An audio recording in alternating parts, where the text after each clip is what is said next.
when people first start learning options, they learn how to buy a call. And then the next thing they learn is how to do a covered call. That's thought of as like the second easiest possible trade to learn. And covered calls and cash secured puts, while they are easy, sell a call, sell a put, there's just a lot of nuance to them.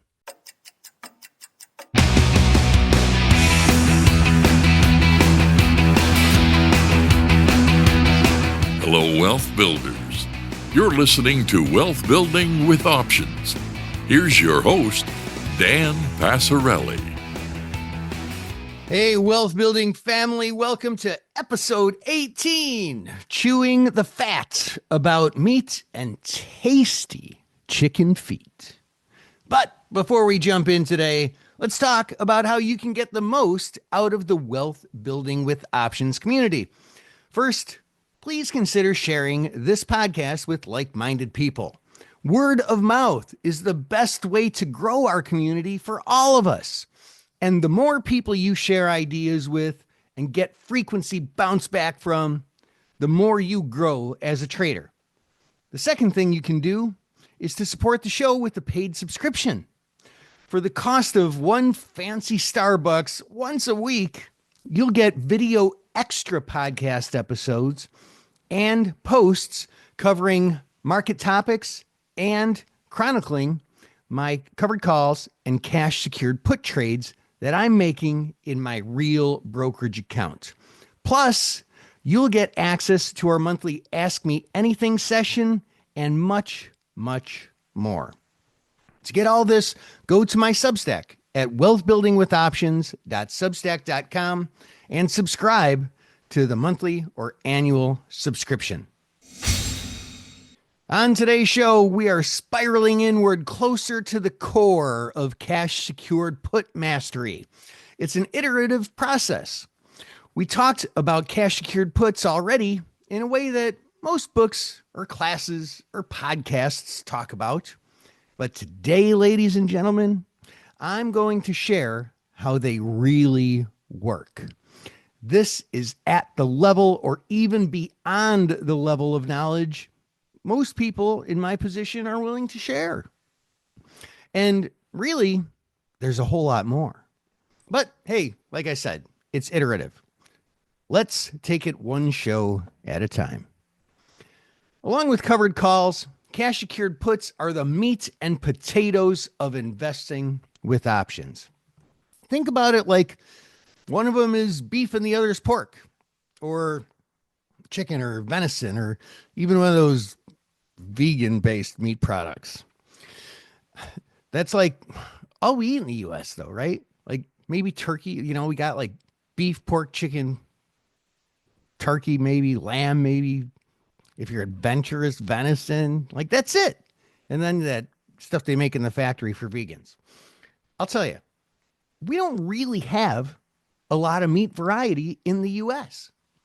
Like you go to other countries, like you go to Iceland and they eat horse there and fermented shark and puffins. You know what a puffin is? They're those cute little penguin-like things. They eat them. I tried it. I was in Iceland and tried smoked puffin and it was not very good. It was not very good. But hey, maybe prepared differently it would have been. Who knows? Now, John Kmiecik, who is on the show a lot, and he will actually be on the show later in this episode, he and I have gone to China several times, training their traders and exchange and brokerage staff on how to trade options. And man, you want to talk about variety of animal flesh? Holy crap. We ate donkey, sea cucumber, chicken feet. Like chicken feet is a thing. Like they just eat it. I was talking to one of the guys who was my host. We went out to lunch and he's eating the chicken feet and they take it and spit the bones out. Like, and there's all these little, what do they call them? Tarpals, right? In the feet. Is that what they're called? I don't know if that's what they call them on chickens. but like they eat them and suck the collagen off it and spit them out. And he's like, hey, you know why Chinese people don't have wrinkles? Because of the collagen. And so I don't know. I don't know if that's true or not, but that's what he told me. Who knows? I don't know. I kind of just assumed it was good genes, but I don't know. We went to this Peking duck place once while we were in China, and I'm a big fan of Peking duck, like just, the regular Peking duck. But our hosts ordered like every part of the duck there is. They went to like a special back room, like we all went there. And there was duck tongue, duck web, like the part of their feet, web feet, all the organs and stuff. Man, holy cow. And I'm the kind of guy who I'm not really afraid to try anything, but I'm going to tell you something that like the chicken feet, it's fine. Duck web, that was the grossest freaking thing I ever had in my life. And it actually didn't really taste like anything. It was just the texture. And it's typically served with like a Dijon type mustard. And so it's like you just got this cold piece of rubber with mustard on it. It's freaking gross. But the Peking duck, that was the bee's knees, man. That was delicious. But yeah, here in the US, we have like 5 sources of meat. And I hope I didn't offend the vegetarians and vegans here, because I did mention the vegan meat products, right? Although I don't personally eat them. I'm carnivore, Anyway, total digression. So let's talk about covered calls, cash secured puts, especially cash secured puts.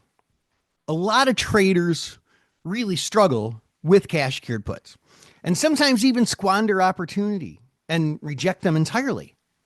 And I understand why. Not just from decades of perfecting technique, having arrived at great epiphanies along the way. I mean, you do something long enough, you'll learn a lot of stuff about it, right? So I've been doing this over 30 years.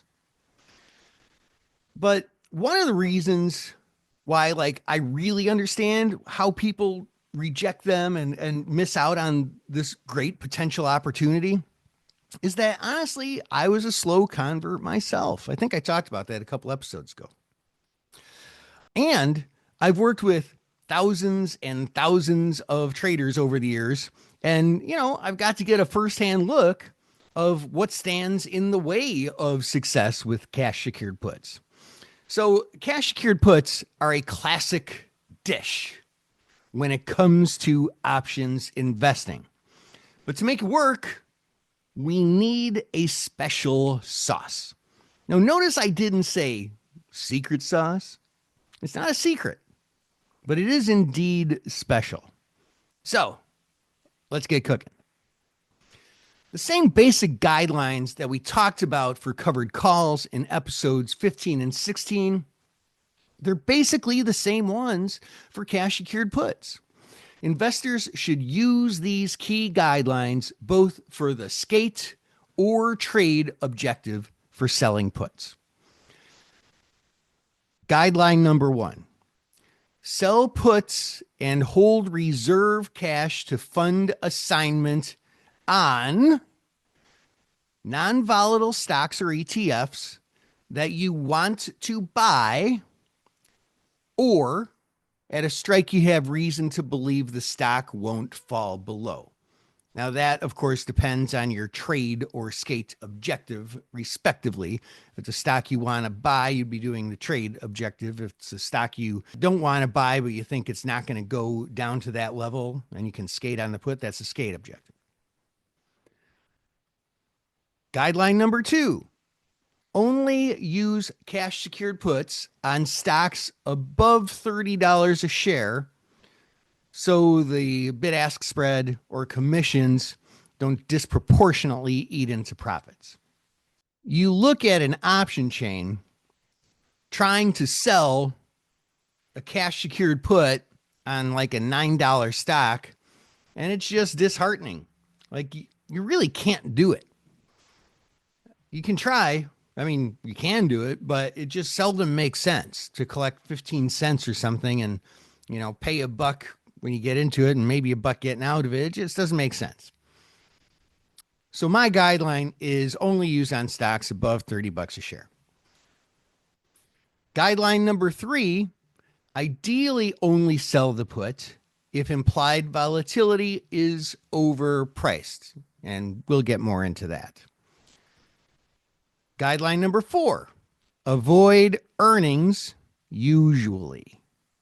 There are some very, very, very rare times where I'll have a cash secured put going into earnings, and we'll talk about that in a distant future episode. Only sell the call if the bid-ask spreads are tight and liquid. We have talked about on this show the 10% rule in one of the previous episodes. Go back and review them. If you're like me, I just binge podcasts from start to finish. I'm crazy like that. If you are too, you'll come across the 10% rule. As a reminder, that's when the offer is no more than 10% greater than the bid. And finally, guideline number 6, only trade a cash secured put if the trade makes sense and adds value to the overall plan that you have for the underlying stock or ETF.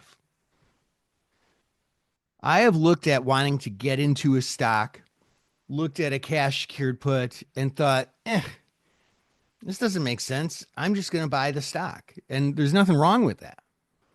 I'm a huge proponent of covered calls and cash secured puts, but they're not always the right thing to do.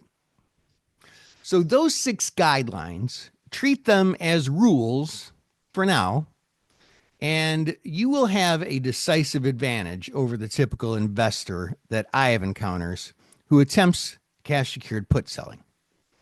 These guidelines are not very different from those of covered calls that we talked about in episodes 15 and 16, except that these are for selling a put, which may be assigned. And so this would result in buying a security instead of selling them, like with a covered call.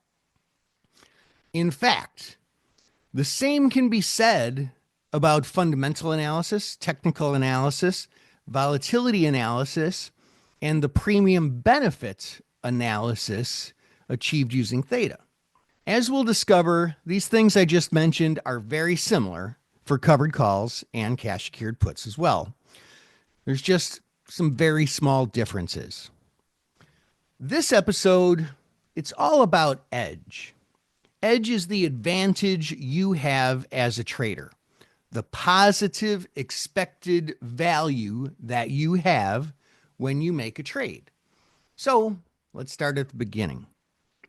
What kind of stock even makes sense for a good candidate for a cash secured put to even begin with? Surely not every stock is a good candidate. I just mentioned that a couple minutes ago, right? And I'm going to take it a step further. I would go as far as saying most stocks are not good candidates for cash secured puts. So what do we screen for? How do we find them? The answer lies in fundamentals and technicals that can help create an even more edge-based trade for selling cash secured puts. Fundamentally speaking, the cash secured put investor seeks out stronger stocks, or at least not weak ones. And what does strong mean in this context? Is it bullish or just unlikely to fall? Well, it kind of depends in this case. How strong, in quotes, I'm making air quotes. We don't have a video podcast, but trust me, I'm making air quotes. The stock should be based on the investor's objective. Okay? How strong we need the stock to be should be based on our objective. Take the investor hoping to skate on the put. Well, first, of course, he has the same classic cognitive tug of war of wanting to sell a low enough strike that the stock is unlikely to make its way down there by expiration. but he or she also wants a high enough strike to capture a meaty enough premium. And if you think about it, in a way, this trade-off we've discussed here and in episodes 15 and 16, as far as covered calls go, like this is kind of the classic risk reward trade-off. If the strike is far away, there's less risk and less reward. If the strike is close, well, there's more risk and more reward. Well, kind of. At this point, I think it's a good time for another little digression. I'm not going to get really off the subject talking about eating chicken feet or anything here, but I want to pose a question to you. All right? Ready? Here we go. What is riskier? A, selling a put that is so far out of the money, it's extremely likely to expire worthless, but you're selling it for a nickel. Or B, selling a put for a rich, meaty premium. You get a lot, you collect a lot for it, but it's very, very close to the money and thus much more likely to get assigned. If the music for Jeopardy wasn't copyrighted, I would be playing it right now. Which is more risky? Selling a far out of the money put for a nickel, selling a very, very close to the money put for a lot. Which is riskier? Well, if you guessed A, great job. But you're just as wrong as the folks who guessed B. And this is an extremely important point. The options pricing model ensures that neither of these choices is universally better than the other. If your gut tells you one is superior, well, don't believe your gut. It's wrong. If you're going to use the Greeks and implied volatility and all the benefits of the options pricing model, it's kind of important to actually believe in it. Notwithstanding its limitations, which require modifications of a couple things like skew, which we'll talk about in future episodes. Embracing the options pricing model also requires the investor to reject the myth that selling a put with X delta has a greater outcome than selling a put with some other delta. Right? There's no magic delta that's better or worse for selling puts. It's just not true. As far as delta is concerned, the math balances out the delta and the price. And you might have seen people say stuff like, oh yeah, it's best to sell the 35 delta put or whatever. There's a reason why this myth and falsehood exists. You want to know why? Well, because one of the ways that people test out their strategies is they do it by back testing. And there are a number of back testing programs out there, but they have limitations. If you're going to sell cash secured puts, well, how do you tell it which put to back test if you're just throwing it into just a pool of a massive amount of data? Like if I'm looking to sell a cash secured put, I mean, I'll look at things like fundamental valuation. I'll look at support levels. These are things that you really can't put into a backtesting program. You can't model it out that way. So one of the only choices that is black and white enough to put in as an entry point into a backtesting program, like, hey, which put do I sell? Well, I'll sell the one with this delta because it's this far out of the money. And so just because of that limitation in backtesting programs, people start to think about cash secured puts and covered calls for that matter the wrong way. Think of delta as the mathematically soft around the edges likelihood of an option expiring in the money. Puts that are closer to the money have bigger deltas, which implies that they're much more likely to get assigned. They also have greater option premium. The smaller the delta, the less likely to get assigned on the put, but that's farther from the money. It has a smaller premium. So it's sort of an equal and opposite sliding scale that ensures no specific delta option yields a higher or lower result in the long run. It's the trade-off. Far from the money, cheap option, close to the money, meaty option. Now, the worst of the false idle trading belief systems that I see commonly embraced is what I call the time bomb strategy. That is when a trader, not an investor actually, a trader, cyclically sells puts that are super far out of the money, having a low single-digit delta. The trader who practices this black magic believes that the chances of the put ever being in the money is so low that it'll probably never be assigned.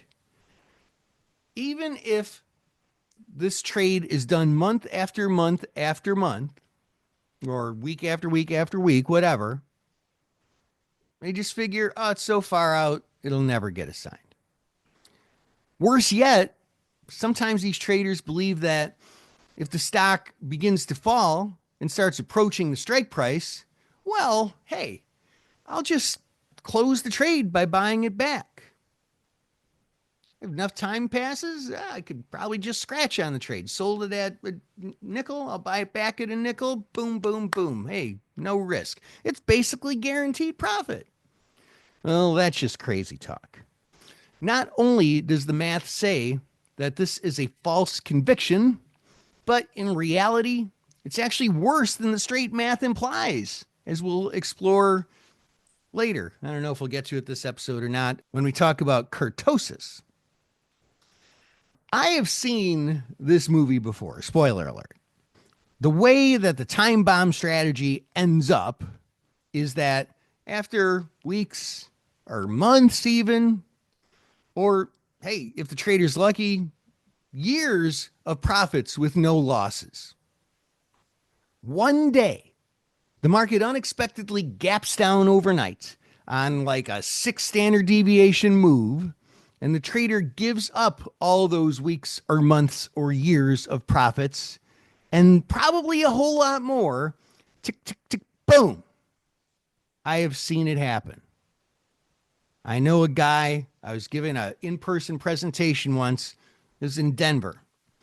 It's giving an in-person workshop on cash secured puts. I was talking about being careful with them, and some really brash guy was just bragging, oh, yeah, I've been doing this for 2 years. I've never had a losing trade. Boom, boom, boom. Came back to the same class in Denver about a year later, and there was like a big fall in the market between my visits, and that guy wasn't there. And somebody told me that he lost like a couple $1 million. Gave back everything he made and a whole lot more. It happens. Anyway, digression over. Fortunately, it provided good context for what we'll cover next. So, what strike is the best to sell when trying to skate on the put? Well, that's a function of what can better be called aggressiveness. The more aggressive, well, the closer to the money the strike would be. The less aggressive, the farther from the money. Let's drill down into what criteria to use to determine how aggressive one should be when creating an edge-based trade with the goal of skating on the put. There certainly exists some fundamental data to help discover underlying stocks that would make strong candidates for put sellers hoping to skate. Though they wouldn't necessarily help pinpoint a specific strike typically, fundamentally solid companies not likely to fall much at first makes sense. But there is a lot of fluctuation in the prices of even the most fundamentally sound stocks. Stocks can stay under or overvalued for long periods of time, even years. Who was it? John Maynard Keynes, I think, said the stock market can remain irrational longer than you can remain solvent. It's true. So technical analysis is kind of typically a better friend would be skate objective trader. As far as the fundamentals that may apply, well, they're the same ones a cash secured put seller hoping to get assigned and trade into a stock would use if they're trying to skate. The same. It's just that the fundamentals are more useful for the trade investor and the technicals may be more useful for the skate objective investor. So let's focus our attention on the trade objective investor for a minute here. The fundamental criteria to determine aggressiveness when creating an edge-based trade with the goal of buying a stock resulting from put assignment is pretty straightforward. We're looking for the quality of the corporation, which is what you would own if you own the shares. The investor wants a good value at a great price.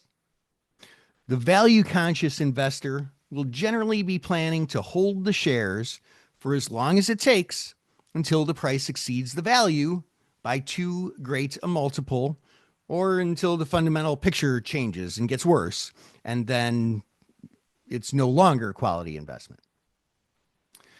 While the intended value of this whole podcast series is to provide expertise on the option component of investing strategies, we kind of need some guidance on selection of good underlying stocks. Some of the key criteria used by value-based investors in selecting stocks of solid companies are going to be as follows. They look for steady or growing earnings. Now, how I would define that is if the stated quarterly earnings are growing, well, the investor can consider being more aggressive. Again, meaning selling a higher strike. If there's positive cash flow, the more cash flow, the more aggressive one can be in setting the strike. The existence of what Warren Buffett calls a moat, which is basically a competitive advantage that protects the business from competition. It's kind of like if there's a castle, there's a moat around the castle so the other king's knights can't storm it. The bigger the competitive advantage or the moat, the more aggressive one can be. And a really important data point is the company's book value. Now, you hear people talk about book value all the time. This is a valuation metric championed at least as early as 1949, when Benjamin Graham wrote about it in his book, The Intelligent Investor. And I think that was the second book. So I think he probably wrote about it even before then. And he might not even made it up. He probably didn't even make it up. So it's been around forever.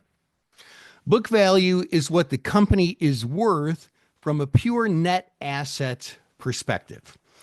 Book value on a per share basis is this. They take the total assets, right? So like a company has a factory and they have inventory and they have cash in the bank, right? All the assets minus all the total liabilities. Okay, I got a loan. We issued some debentures. We owe this guy this for some part that we put into our widget product. So total assets minus total liabilities, you take that and divide it by the total outstanding shares. Simply put, book value is what the company is worth today on paper, and that's not accounting for future earnings streams, because those can only be estimated.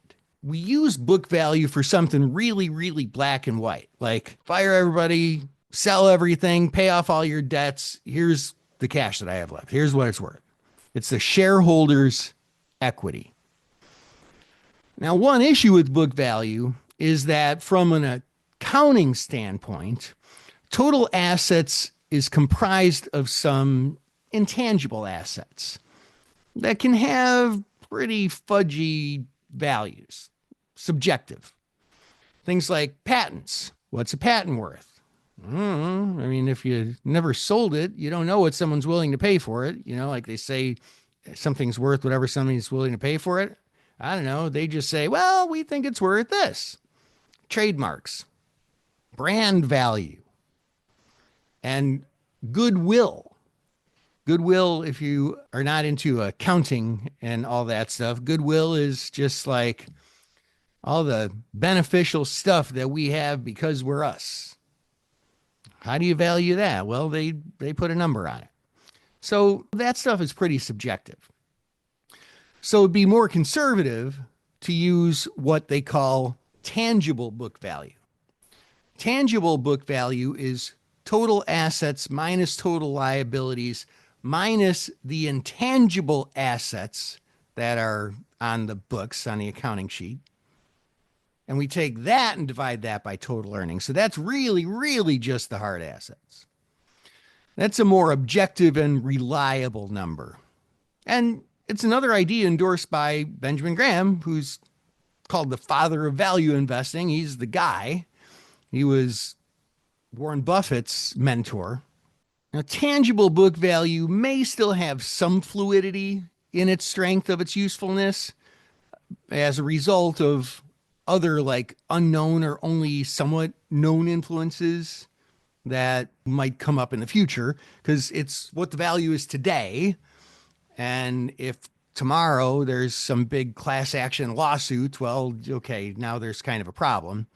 I guess maybe that doesn't actually change the book value, but it does express the limitations of book value. To be very conservative in stock purchases resulting from put assignment, it's a pretty logical thing to sell a put with a strike at, or better yet, below the tangible book value per share. You can do that. You're setting yourself up pretty good. Companies sometimes can and do trade below book value and even tangible book value. And a case can often be made that it would be a good value investment to get assigned at or below one of those levels, whichever. I can only give kind of so much advice on this because you ask 10 experts about this and you're going to get 10 different answers. So some of it is going to have to be your own expertise, but you can make a pretty darn solid case that if you buy under book value or tangible book value or whatever, that you're making a pretty good purchase, and that if you sell a put strike below there, same thing. The skate objective investor might also consider book value or tangible book value as at least part of his or her objective. I would say the trade objective cash secured put investor is probably likely to skate on those puts that they sell at or below book value many, many times before assignment using this method, before they end up actually being assigned. In which case, the investor would probably be thrilled, especially if they skate a few times first. This serial harvesting of option premiums can massively lower the cumulative discount effect of owning the stock, which is basically the effective purchase price or the break even, because the more premiums you collect and skate, that effective break even or effective purchase price becomes lower and lower with each time you take in another premium. So like these things that we just talked about here, this is like a very conservative approach for the capable or aspiring fundamentalist. It benefits those with at least some basic skill in reading financial statements. And if you don't have that skill, it's a good one to have, but we will talk more about it down the road in this podcast. But what we've talked about so far is an introduction, right? So do further study and we'll revisit it.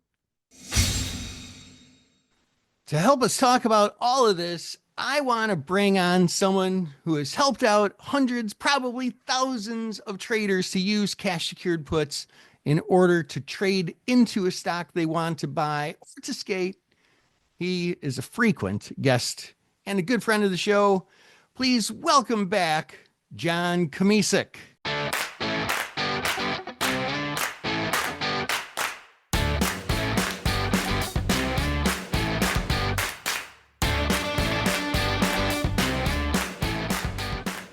Hi, John. Welcome back to Wealth Building with Options.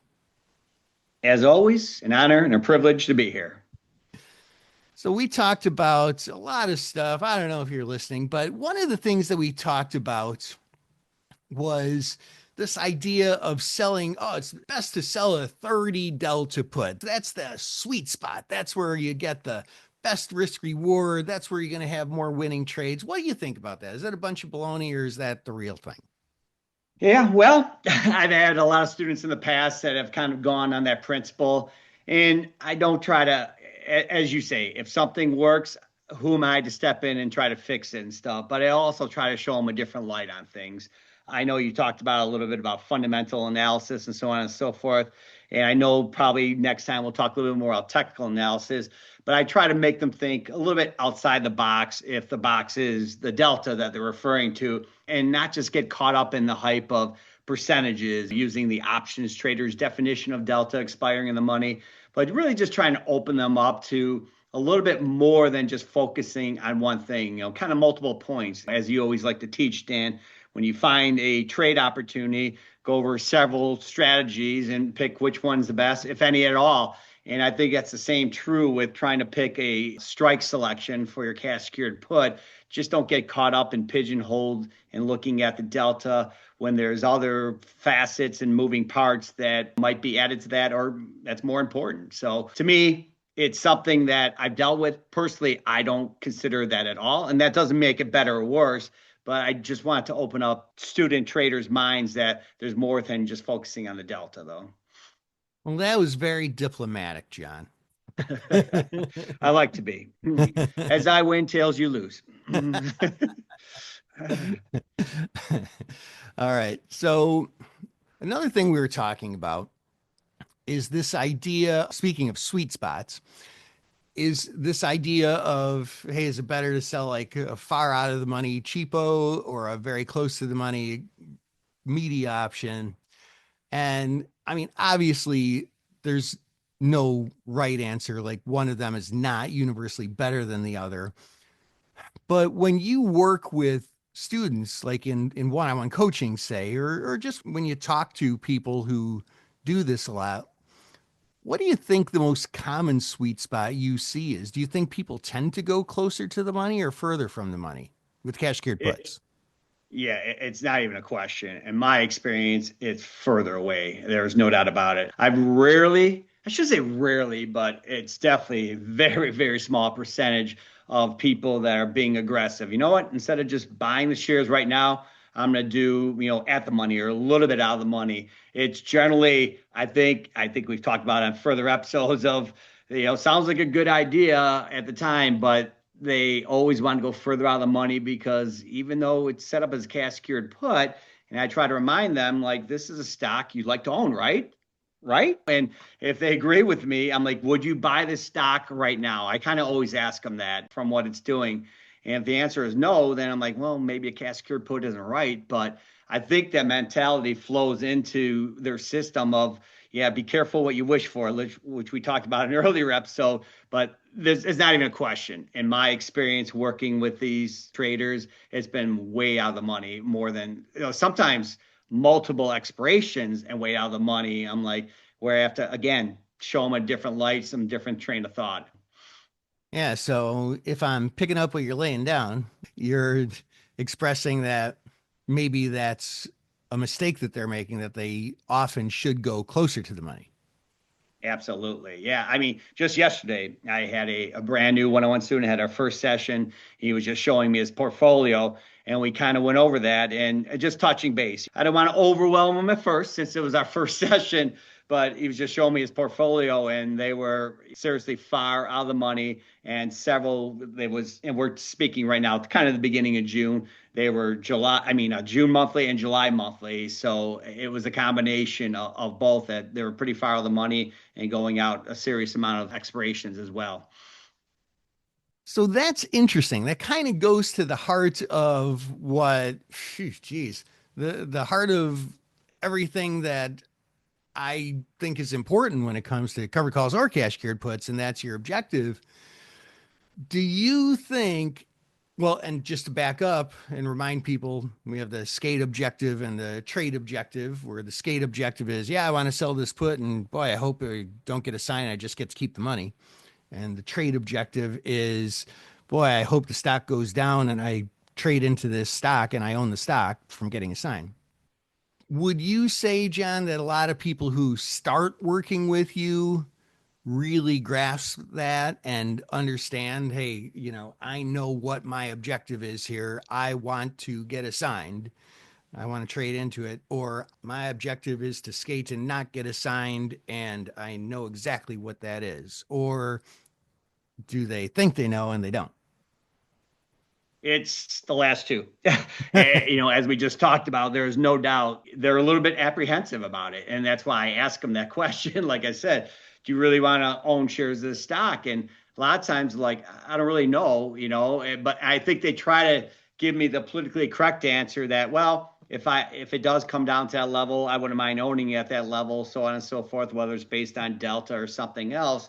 But as we talked about in the past, they're really not so sure. But there's no doubt about it. Between further out of the money and not being so sure, they definitely want that option to expire worthless. And I talk about that. What's a better way of just letting that thing expire? You got 10 cents left on it. You got a week and a half left. Is it smart to leave that on for another week and a half? Even if you don't do another cash secured put, is it worth hanging out there? So there is no doubt about it. There's such a big open market for getting better at this. So that's why, again, I just love this podcast you're doing, even though I feel honored to be part of it. But it really should be opening up a lot of eyes because there are so many misconceptions about cash secured puts and covered calls. I think as complicated as other option strategies are, I think there's more kind of dynamic, different thought processes with cash secured puts than even I really knew.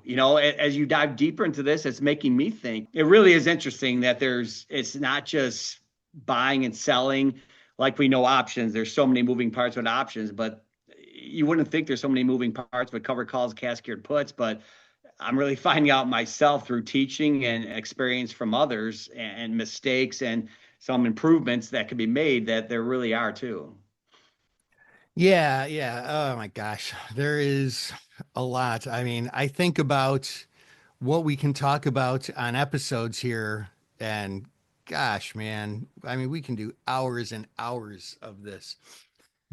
Yeah, it's funny you say that because I'm like, all right, how's he going to continue on this? And every week it's been something like, you know what, I talk about that, but I didn't even think about it as a great subject matter. So yeah, kudos to you on that. Yeah, I mean, I don't know. It's a deep subject. And it's the funniest thing too, because covered calls, I mean, when people first start learning options, they learn how to buy a call.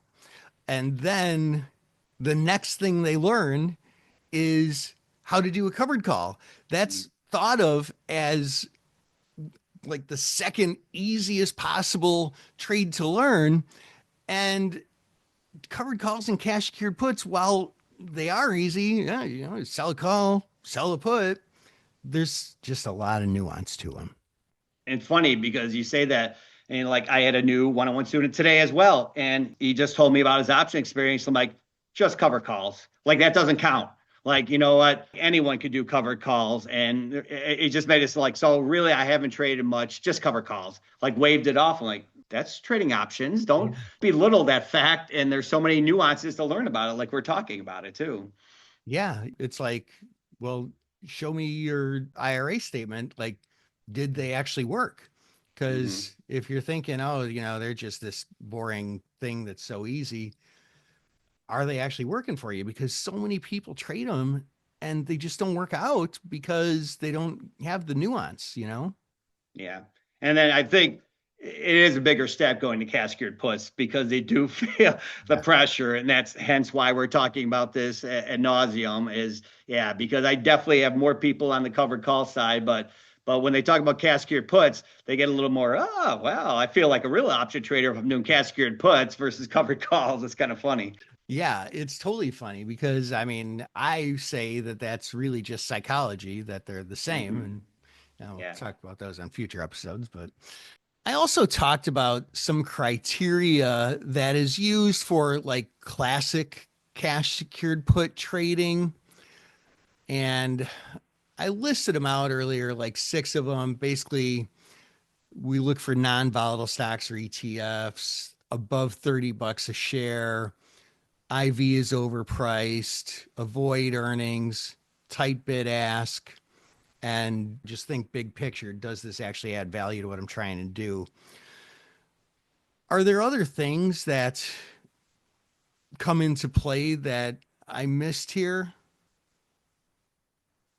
Clearly, just looking at it, certainly. I mean, there is the nuance of experience that certainly is underrated, in my opinion, getting a feel for this. I often talk about getting over the hump mentally with things and so on and so forth. And to me, this is something else besides having the ... you had listed there. But I think there is kind of a nuance of feeling confident about doing things and kind of getting in that zone. Certainly you want to find suitable requirements. And these days with $30 or something, but yeah, I mean, you go a little bit lower, you're probably looking at volatile stocks. As we know, there's a lot more volatile stocks out there than there were in the past. In my opinion, you'd have the pharmaceuticals and so on and so forth. But now there's so many out there. But like you said, those may not be suitable for cash secured puts and so on and so forth because of the volatile. But I do think that, just having a feel through coming through confidence and experience.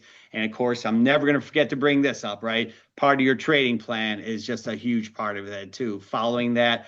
And honestly, all this talk about cash secured puts and covered calls, I've never really focused on that part. It was part of my trading plan. But I do want to, as I'm thinking out loud right now, I do want to add that as part of my trading plan criteria for people to write pet strategies. But I do kind of want to separate that and list some of the criteria because I think they're great, the ones you just mentioned there too. Yeah, absolutely. Part of the trading plan, super, super important. And finally, I don't know if you remember if this is part of like stuff you think about, but what was the craziest thing you ate when we were over in China? Well, it's probably something I didn't know what it was if I had to guess at stuff those. But the thing that was probably the wildest I enjoyed the most was donkey, as my mom would call it, donkey instead of donkey. So I just remember it was pretty darn good. And I went to Olive Garden, I went to Applebee's, I went to Chili's, and nobody's got donkey on their menu. But I'm going to keep looking though. It actually wasn't too bad. They're a little donkey. It actually wasn't. I know. All right, man. Well, let's talk again on the next episode when we talk about the technical analysis side of this, which I know you really, really dive into. Yeah. All right. Thanks for joining us. Always a pleasure. And that about wraps it up for this show. But before you go, help grow the Wealth Building with Options community by subscribing to it in your favorite podcast app. When you do, you will be the first to hear episode 19 and hear John's expertise on technical analysis when it comes to cash secured puts and a whole bunch more. I'll see you then. And in the meantime, invest excellently.